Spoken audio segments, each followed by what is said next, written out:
दोस्तों, पहलगाम आतंकी हमले के बाद जिस तरह से भारत ने पाकिस्तान को घर के अंदर घुसकर मारा है, भारत ने पाकिस्तान के आतंकी ठिकानों को तबाह कर दिया है। भारतीय सेना ने पाकिस्तान के कई एयरबेस को तबाह कर दिया।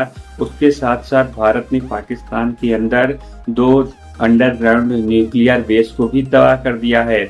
और न्यूक्लियर बेस को तबाह करने के बाद अब उसी न्यूक्लियर बेस के अंदर से रेडिएशन भी निकल रहा है, न्यूक्लियर रेडिएशन, जो कि पाकिस्तान के लिए इस समय सबसे बड़ी परेशानी बन चुका है। दोस्तों, जिस तरह से भारत ने पाकिस्तान के न्यूक्लियर बम की परवाह किए बिना पाकिस्तान को घर में घुसकर मारा है, उसे देखकर पाकिस्तानी मीडिया की इस समय चीखें निकली हुई है।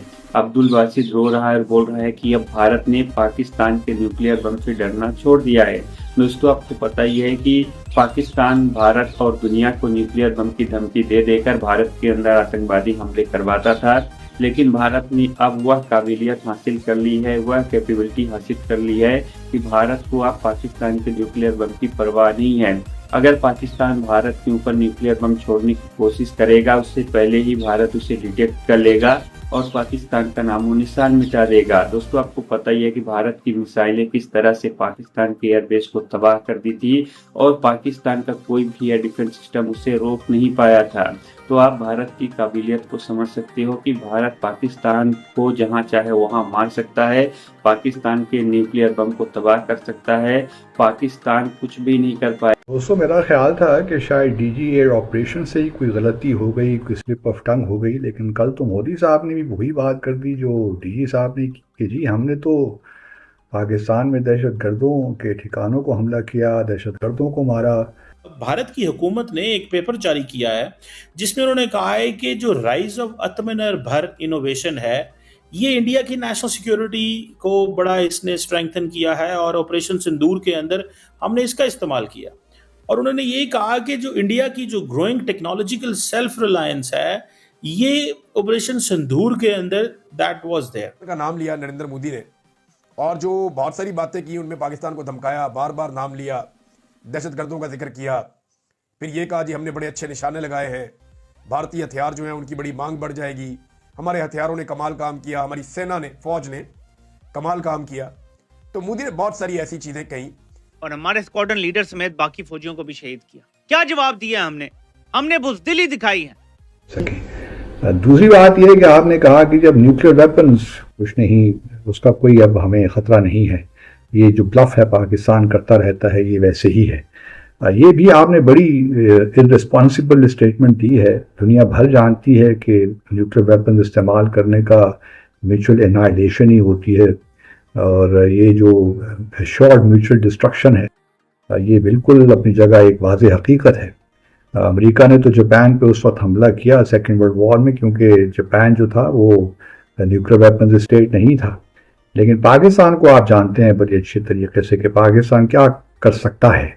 और बात यह है कि न्यूक्लियर वेपन्स को अगर आप ये समझते हैं कि बस वैसे ही हमने दिखाने के लिए रखे हुए, तो ऐसी कतन कोई बात नहीं है। लेकिन ये भी बताता चलूँ कि अल्हम्दुलिल्लाह हमारे पास जो है ना कन्वेंशनल कैपेबिलिटी बहुत ज़बरदस्त है।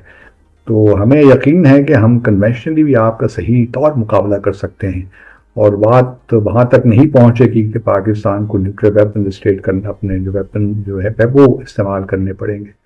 तो इसके बारे में भी आपको कोई शक नहीं होना चाहिए कि पाकिस्तान अल्हम्दुलिल्लाह हमारे पास कन्वेंशनल कैपेबिलिटी भी है।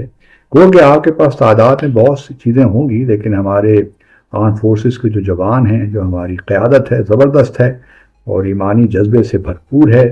तो कोई शक आपको किसी किस्म का नहीं होना चाहिए। बाकी रह गया कि जी हम कोई बातचीत नहीं करेंगे, वही जो पुरानी आप ही घिसी पिटी बातें। इंडिया कहता है जी कि जो ऑपरेशन सिंदूर है, इसने जो एक कैलिब्रेटेड मिलिट्री रिस्पांस दिया है इन एसिमेट्रिक वॉरफेयर, ये जो नॉन स्टेट एक्टर्स वगैरह होती हैं, इसको ये कहते हैं।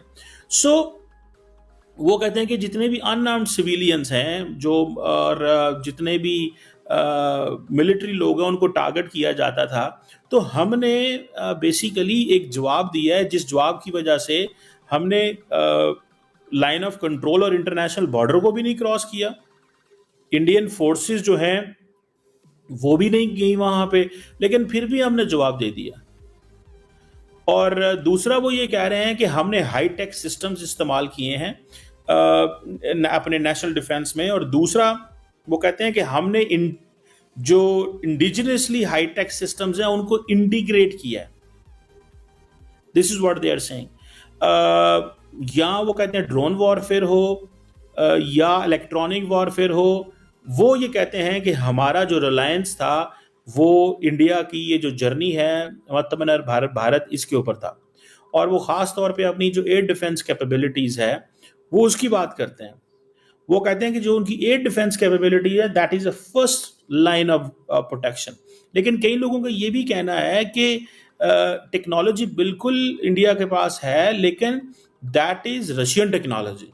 इंडिया कहता है कि नहीं, ये जो एयर डिफेंस सिस्टम ने जो डिटेक्ट किया, ट्रैक किया, न्यूट्रलाइज किया थ्रेट्स को, जिसमें रडार, कंट्रोल सेंटर्स, आर्टिलरी, ये जहाज, ग्राउंड बेस्ड मिसाइल्स, ये इसमें बहुत कुछ इंडिया का था। ठीक है जी। और इसीलिए आप देखें कि ये जिस रात इंडिया कहता है कि पहली रात जो 15 शहरों में हमला किया पाकिस्तान ने, इंडिया उसको कहता है कि ये हमले हमारे शहरों पे हुए थे और हमने इनको न्यूट्रलाइज किया। पाकिस्तान कहता था कि ये हमने हमले किए ही नहीं है। समझ रहे हैं आप बात को? पाकिस्तान कहता है कि ये हमने हमले किए ही नहीं है। सो इस चीज़ को थोड़ा सा इस एंगल से भी देखना होगा। और दूसरी बात ये भी है कि जो इंडियन आर्म फोर्सेस हैं वो कहते हैं कि हमने पाकिस्तान की एयर डिफेंस रडार सिस्टम्स और बहुत सारी जो पाकिस्तान की लोकेशन में एयर डिफेंस सिस्टम है लाहौर में, उसको न्यूट्रलाइज किया है। अच्छा, ये जो लाहौर वाली बात है इसके ऊपर तो पाकिस्तान ने कहा था कि हाँ जी हमारे कुछ चीज़ें जो है वो न्यूट्रलाइज हुई हैं वहाँ पे। सो दूसरा वो कहते हैं जी कि हमारा परफॉर्मेंस सिस्टम जो है बैटल प्रूवन है, यानी कि जो इनके एक सिस्टम है पिछोरा जिसे बोलते हैं, और इनका एक लो लेवल का एयर डिफेंस गन सिस्टम है जिसे OSA, AK और LLAD गन्स बोलते हैं। इसको ये आप समझ लें कि एयर डिफेंस गन है। ये पाकिस्तान के पास भी मौजूद हैं। ये बेसिकली इंडिया के पास इंडिजिनस गन्स हैं आकाश के नाम से। ये वो है कि जब ड्रोन्स नीचे आते हैं तो ये उनको हिट करते हैं, या कोई ऑब्जेक्ट नीचे आते हैं तो उसको हिट करता है, जिसे पाकिस्तान ने भी किया है। और फिर इंडिया कहता है जी हमारा जो Akash short range surface to air missile system था उसने भी बहुत सारे एरियाज को प्रोटेक्ट किया। और दूसरा ये जो कि आकाश वेपन सिस्टम है वो मल्टीपल वो टारगेट्स को कहते हैं उसने एंगेज किया है। और इलेक्ट्रॉनिक काउंटर जो मेयर्स हैं, इलेक्ट्रॉनिक काउंटर मेयर्स जो हैं उनको भी उसके अंदर बिल्ट इन है। और वो कह रहे हैं जो एंटायर वेपन सिस्टम है वो मोबाइल प्लेटफॉर्म पे हमने कन्फिगर किया हुआ है। तो वो कह रहे हैं कि बेसिकली हमें जो ये आत्मनिर्भर भारत था ये सो इट मीन्स के what they are saying they didn't use S-400 for everything. ठीक है जी।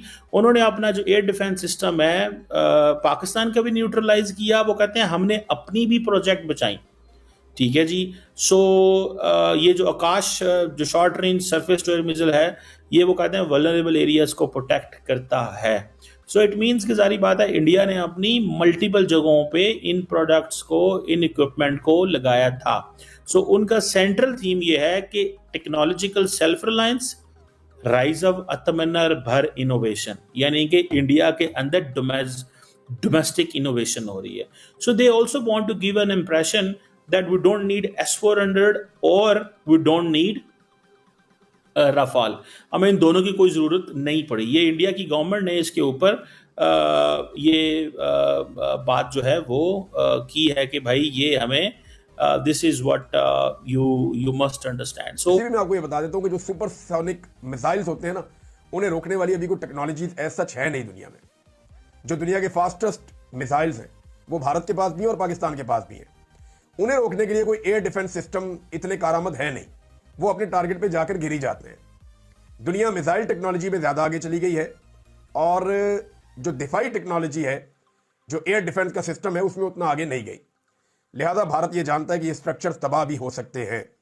अब नरेंद्र मोदी ने इतनी जारहाना तकरीर की तो पाकिस्तान में से इसका जवाब कौन देगा, ये बड़ा सवाल।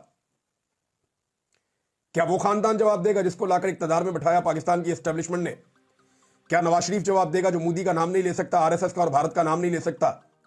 क्या शहबाज शरीफ जवाब देगा जो उसी नवाज शरीफ का भाई है और उसी से पूछकर सब कुछ करता है? क्या जवाब देगी मरियम नवाज जो नरेंद्र मोदी की और नवाज शरीफ की दोस्ती की तस्वीरें जो हैं वो बड़े फख्र के साथ सोशल मीडिया पे पोस्ट करती हैं? तो इनसे तो जवाब नहीं हो पाएगा। और जो शख्स जवाब दे सकता है या जिसको जवाब देना है वो बंदा जेल में बैठा हुआ है।